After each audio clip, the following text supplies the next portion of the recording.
Very good. Where are you zooming in from today? Well, this is from England. This is from home. This is London. Right. So yeah, new house in London, which is very nice. Good. Very pleased with all that. But I'm in a small room upstairs because we've got guests downstairs where I would normally do this. So excuse me Oh, you're if it fine. looks a bit basic here. It doesn't look so glamorous as the rest of the place. There Well, we that's go. quite all right. Well, I appreciate you taking some time with me today That's all to right. talk about Yeah, your upcoming US tour here. sure. Yeah, looking forward to it. Yeah. Sure. All right. Well, so your US tour is coming up here in the fall. You're going to be playing Akron, Ohio, Yes. once again Yeah. at the Goodyear Theater. Yeah. And so this time around, you're playing Genesis, some greatest hits, while some Lamb highlights, as well as your Yeah. solo material. Yeah. Um, Oh, yeah. Yeah. how Yeah. do you approach blending all these different eras from your career into this one performance? Well, I try and address the past and the present. Um, the inconvenient thing is that with the present stuff, these things have gone into the charts. Like I released two live albums this year. One of which was an acoustic retrospective. The other one, a rock album of stuff that was done at the Royal Albert Hall. Now, that went to the top of the rock charts in the UK and is pretty much the program that we're bringing over, except that I'm going to include Supper's Ready as well. So there'll be 9 tracks from Lamb Lies Down on Broadway, the whole of Supper's Ready from Foxtrot, and the rest, 1 or 2 selections from Genesis, but the rest is the solo stuff, which also I did very well when it was released a while back. The latest a studio rock album. So it's funny. It's as if I've got 2 different audiences. One is exclusively interested in all the Genesis stuff from 50 years ago, and the other ones who buy the more recent stuff. And I've been making more of a dent on the charts than I've ever done before in my dotage, which is maybe it was a good idea to keep doing new stuff as well as the old stuff. So most of my time is spent not devising ways to do the old stuff, which kind of takes care of itself, but to write and produce as varied as possible music with surprises, to make that music as inclusive as possible, the new stuff, so that we can include some aspects of world music, we can include some aspects of rock, of classical, of fusion, and when I say inclusive, I would rather say that than I would progressive, because normally people think, oh, progressive, that means Hammond organ, mellotron, difficult impenetrable time signatures, and I hate that sort of stuff. So I'm not going to listen to that. I'd rather do accessible music with surprises. Hmm, That's how I see it. very good. Excellent, excellent. Um, so you mentioned you just released The Lamb Stands Up at Albert Hall. Yeah, What makes this live album so personal to you, and how does it differ from other live albums? You said the other one was acoustic, but so how does this one that's differ? right. Yes. The thing about this is that the last rock album I did, studio album, I started it off in the year of my birth, 1950. I started off with sound bites from what the radio played at that time. So you had an aspect of Listen with Mother, a little bit of the Ovaltinis, which was an ad that was around in my mother's time, advertising this drink, Ovaltine.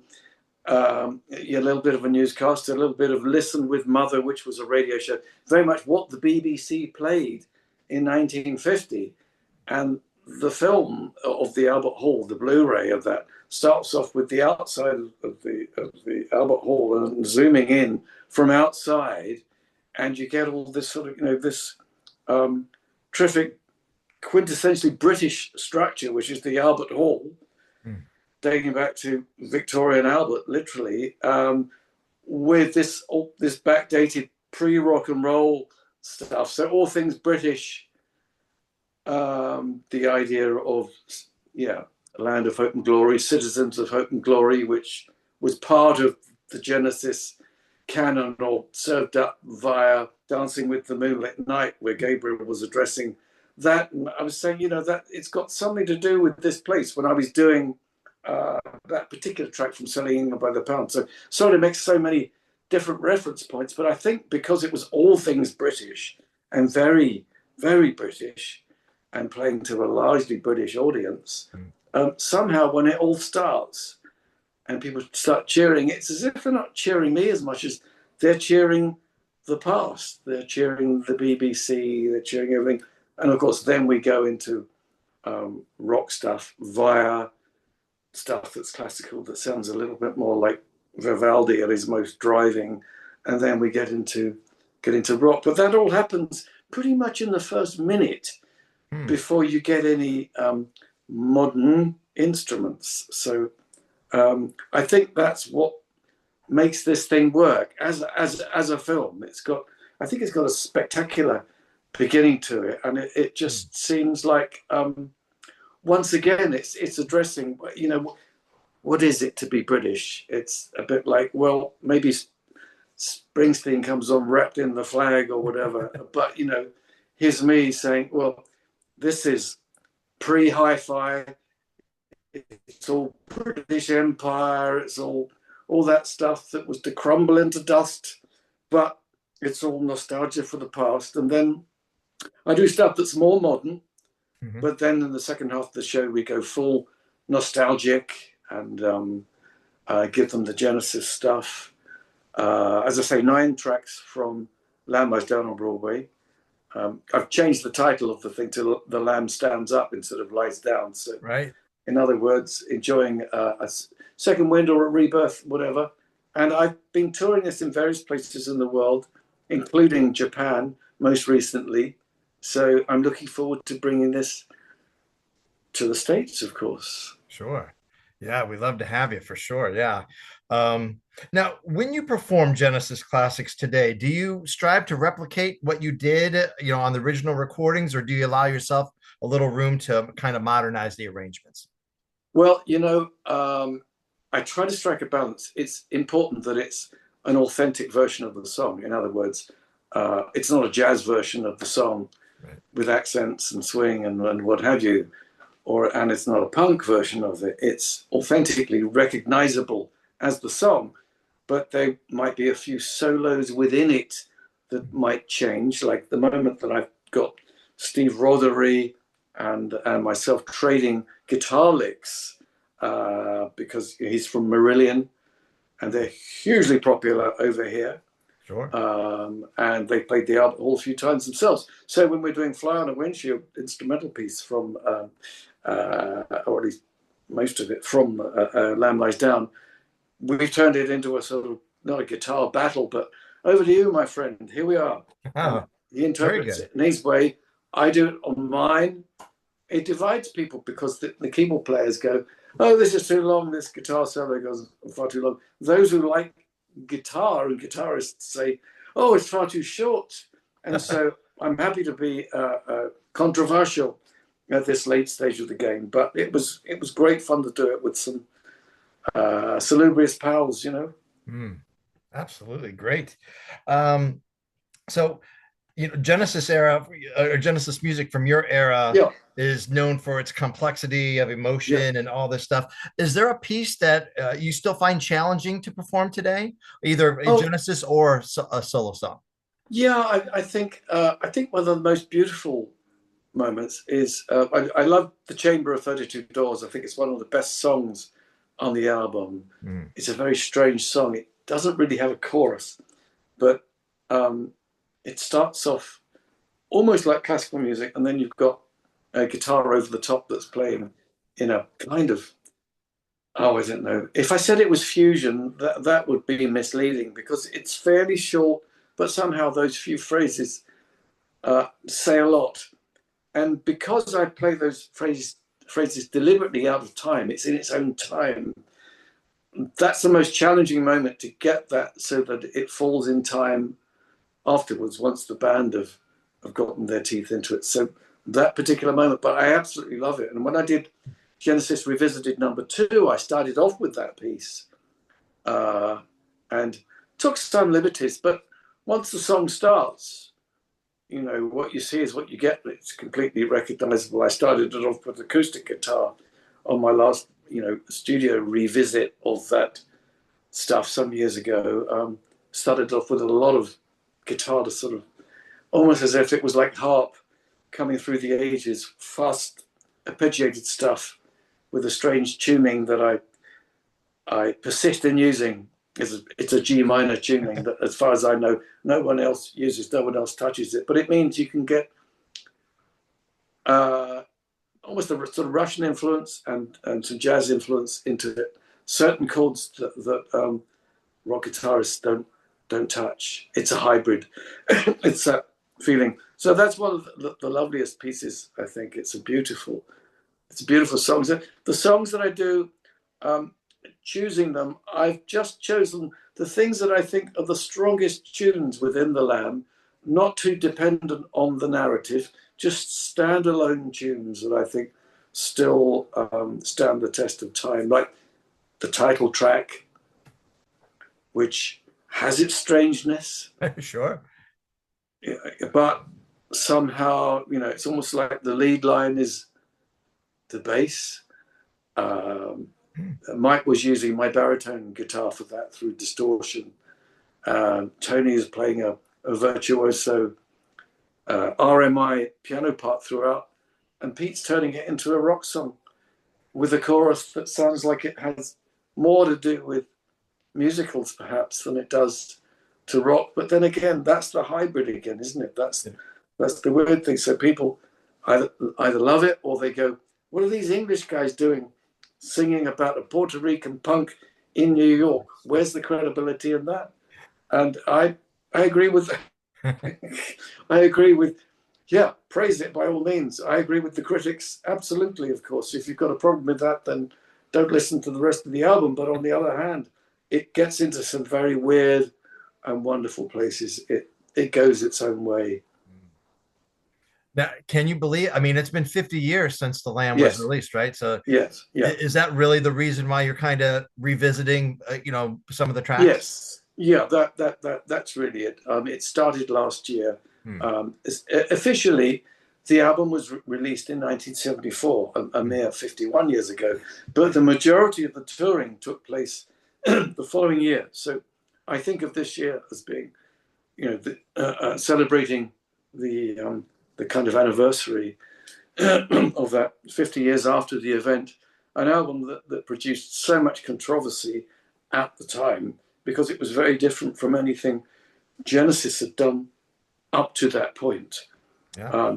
So as I say, it divided people. But when you look back at a band that ostensibly no longer exists, yet had, I like to think, a big impact on a number of people who were not just interested in listening to music, but also becoming musicians themselves. I think it gave people license to be perhaps virtuosic, and there's some wonderful keyboard work on it. Um, Pete, I think at the time, Peter Gabriel, Hmm. his last album with the band, was almost headed towards a solo career on this particular album. So you get his stamp on it very closely, and then you get that sort of the idea of the kind of wrestling match between keyboards and vocals going on the whole time, vying for supremacy. The band is mine. No, the band is mine. Blah, blah, blah, blah, blah, blah. What hope the rest of us trying to fit in with, you know, humble moments of guitar occasionally, or when, you know, drums and bass were allowed to breathe. But um, it is what it is, and it has some beautiful songs on it. And I like to think that I do what's a personal best of the album. I only do the tracks where guitar was allowed to breathe Hmm. within it, you know. So uh, yeah, I mean, Yeah. but we also celebrate on the same album, of course, a lot of Selling England by the Pound. So Hmm. Selling England, I think, did wonders for us in America. Maybe because we were you know, having the audacity to claim that we were all things English, selling it to the colonies, rethink the oppressor. Here we Sure. are.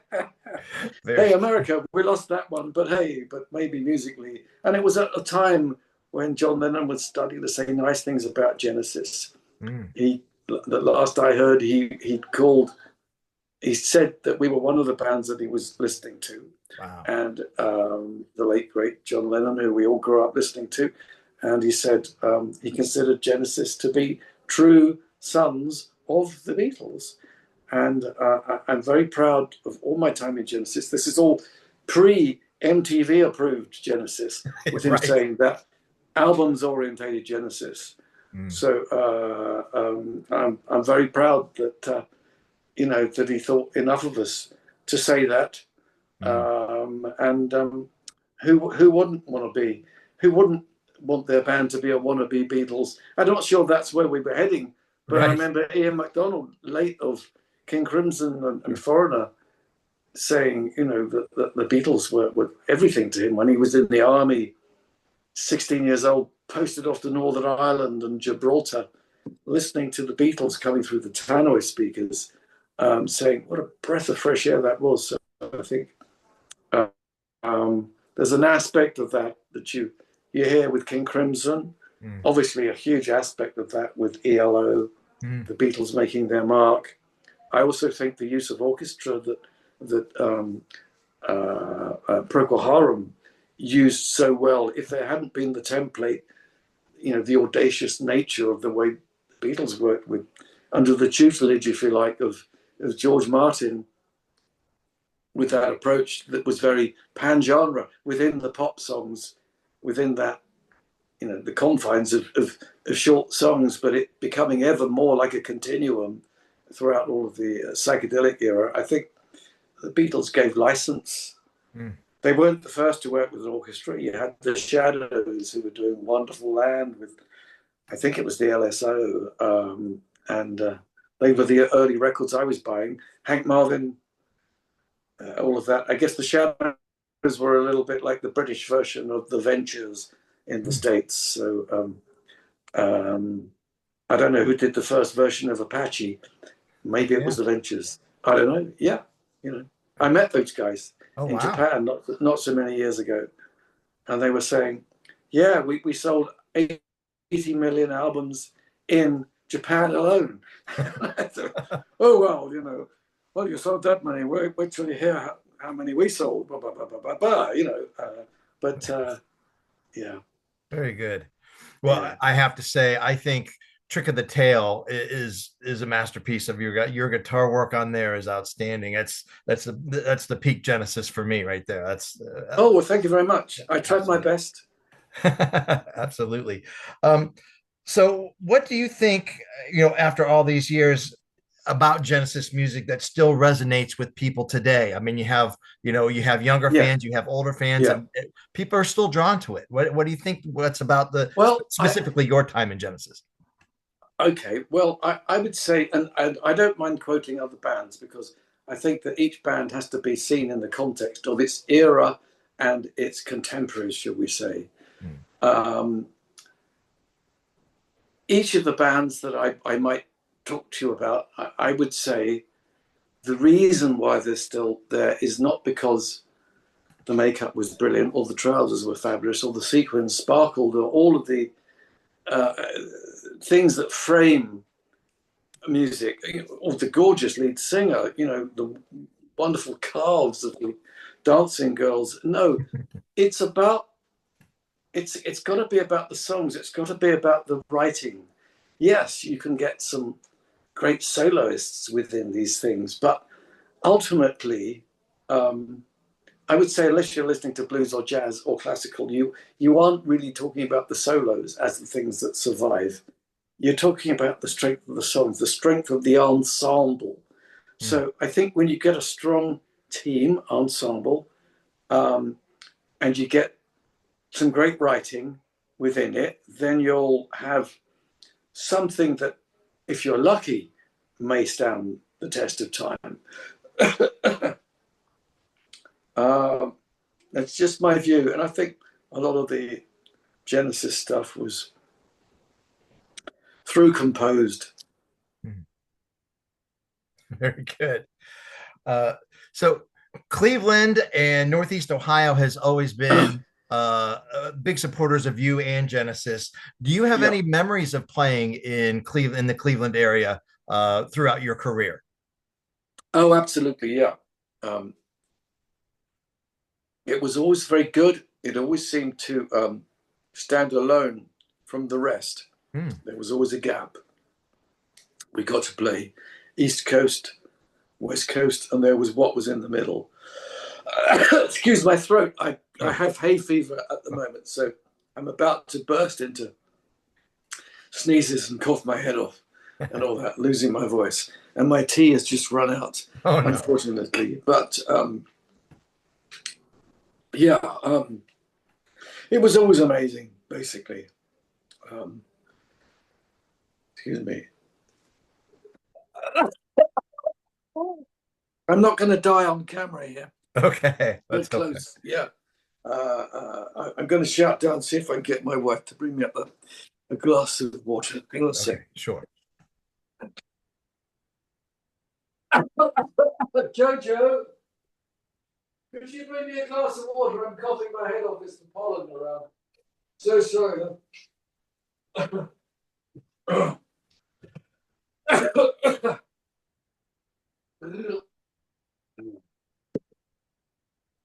Just occasionally, this sort of stuff happens when I'm on stage, but hopefully, I'm not singing at that point. I can just cry through a solo, and people will think he's getting really emotional. He's really into this.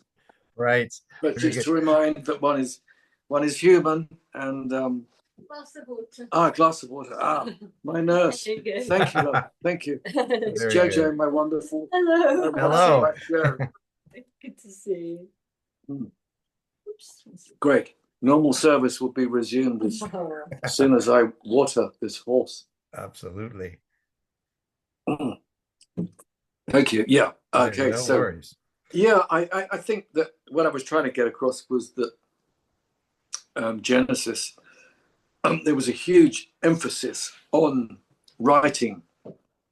I'd advertised myself as a writer. I was just starting out with the idea of that, but I was writing as if I'd already accomplished it. I was faking it to make it, so to speak. And so I learned a lot about songwriting. I deliberately unlearned a lot about songwriting when I left Genesis because I didn't want to be limited to what was acceptable in early Genesis terms. Things were different in those days. We were making albums. Albums were considered to be the real deal. Singles were almost like a dirty word. There were fans who would say, if you ever go on Top of the Pops English program and perform your latest single, we'll never talk to you again. Mm. The level of prejudice against mere pop music and whatever Genesis were expected to do was extraordinary. So I, as far as I'm aware, up to and including the present day, Led Zeppelin never released a single, as Mm. far as I know. Although Right. everyone thinks, of course, yes, it would be Stairway to Heaven meets Black Dog, it meets Rock and roll. Kashmir. Yeah, Sure. I'm sure. And you go, oh yeah, but these are all hits. But actually, the story is somewhat different from the era that we grew up in. So addressing that, of course, to do it fully inclusive music, you have to think outside the confines of what was acceptable then. Pre-radio, Genesis did not get support from radio in those days. Really, media support came largely in the 1980s for Genesis, after Peter Gabriel left, after I left, after Anthony Phillips left. By then, I suspect that along with lots of other British rock acts, the albums that were being made were full of potential hit singles. And if you were lucky, you had the equivalent of Fleetwood Mac's Rumours, where just about every track has been Single. played to death. We know them all. you know, one of the most successful albums of all time. But I suspect that when they were doing that, they weren't thinking, "Oh, here's a single. We're making a collection of singles masquerading as an album. We're making an album because we feel this way." And I think the authenticity of that is what has made that album last, and a lot more of their subsequent contemporaries in the 80s. A lot of stuff that rose very, very fast, media right behind it, but not necessarily regarded as classic. So I think I'm lucky to have been involved with a band that I like to think was going through its classic period with the five guys that I was involved with at that time, and even the era just slightly before that, before Phil joined, before I joined, before Phil Collins, before me, Right. and Genesis had Anthony Phillips, who was the main writer and driving force within that band. Right. Very good. Huh. Now, did you ever perform on Top of the Pops? I can't see Genesis being on Top of the Pops. We never did. Okay. They had a dance troupe who performed to a song that we did called "I Know What I Like in Your Wardrobe," Mm-hmm. and there were intimations of cross-dressing in the lyric. And what these girls were doing, the dance troupe, was they were appearing in what, you know, basically lingerie, very suggestive. I've been told it was really good. I've never seen the film. I'm sure, you know, I've never seen it, but I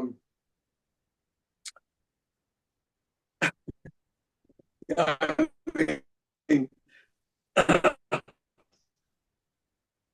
Oops. I think you're breaking up a little.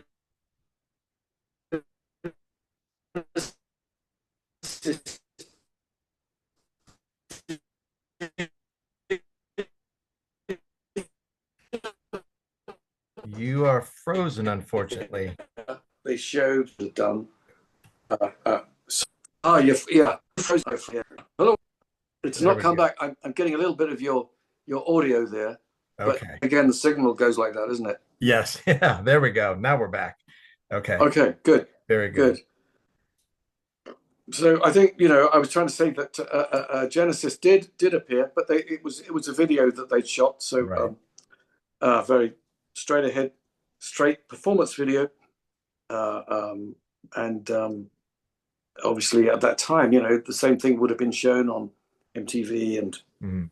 all that sort of stuff. So that was an era that I think, you know, had its pluses and minuses. I mean, I must admit I enjoyed the benefit of having a single that was on MTV with GTR. Right. Subsequent band that I was involved with was Steve Howe and Charles Yes. the Mover and many others. And you know, we had When the Heart Runs the Mind. They were playing it on the hour, so can't complain. You know, Sure. I have that but album. Absolutely. it's got that album. Yeah, I re-recorded the hit with, funny enough, with Steve Rothery, and it's a version where I wanted to have a go at doing the vocals myself and with Amanda, and it's slightly different. Basically, the song hangs in the same way, but where we did the roughs, the chorus had a sort of Beach Boys effect with the antiphonal question and answer type thing. Yeah, the lead singer, the choir, that sort of approach. So I wanted to make that more heavyweight. That was my main motivation, more than wanting to do the guitar, which is, you know, there's a great hook in it, which Steve Howe came up with, but I kind of came up with the song. We merged the two. The hit song was actually written on the second day that we worked together. He had a song. I thought the instrumental bit was brilliant. I had a song looking for an instrumental bit. We merged the two, and it came out really well. And it seemed to fit the bill at the time. So again, although it's essentially a pop song, It's got rocky aspects to it. A rock song becomes a pop song the moment people start to play it a lot. Right. That's my For sure. definition. Yeah. So You sorry about that. I apologize for all my successes. very good. All right, Steve. I know I'm limited on time here. So you'll Sure, be mate. coming to the Goodyear Theater once Oh, again. yeah, Lovely theater. wonderful. We love having you. Oh, Um, fantastic. Yeah, what can fans expect from the show? You kind of went over it again, but if you could kind of yeah. reiterate, Oh, what are okay, we going to yeah. see? We're going to have Nick DiVigilio on drums, which is great because he's wonderful, and I've worked with him on record as well as live. He's the third drummer we'll be having this year because it's all revolving doors with drummers with their availability. But he's going to be doing that. Looking forward to that. Nat Sylvan on vocals, Hmm. and Jonas Reingold, who's marvelous bass player and also does some of the 12-string stuff along with me, etc., etc., etc. There's Roger King, still on the main keyboards, and Rob Townsend, who's the multi-instrumentalist, woodwind, brass, Hmm. keyboard, bits of percussion, all of that. And it's a great band. I'm very, very proud of them, and it is a great show. If you don't like one era, you get another era Hmm. within the, some people prefer one side of it, the first half, some people prefer the second half, but I think there's something in it for everybody. Very good. Excellent. Well, Thank you. I, I look forward to the show. I've seen Thank you you. a few times in the past, and this is going to be another outstanding show here in Akron, and we will I think pack it the will place be. for you.